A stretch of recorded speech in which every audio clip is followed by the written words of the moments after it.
তো my life story blog 23-তে সবাইকে স্বাগতম। তো আজকে দেখাচ্ছি আমার বাড়ির কাছের কুমোরটুলি। দেখো রঙের কাজ চলছে, স্প্রে রং। এটা হচ্ছে পাইপ দিয়ে মারফত, এই মোটরের মারফত স্প্রে রঙগুলো করা হয়। কালকে আমি দেখিয়েছিলাম,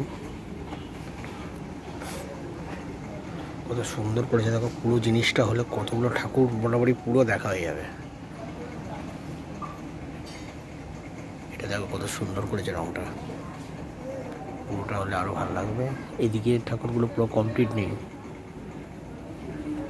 চলো এদিকে ঠাকুরগুলো একটু দেখবো আমরা।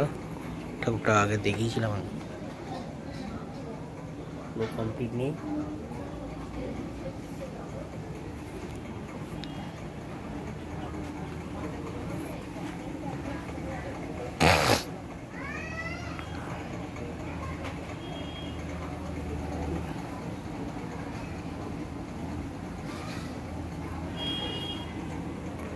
সিংহের রং পুরো লাল করেছে দাঁতগুলো। এখানে সারা বছরই কাজ হয়। তো আজকে ইচ্ছে হলো একটু ভিডিও বানানোর, তো ছোট্ট করে একটা ভিডিও করলাম। কেমন লাগলো জানিও।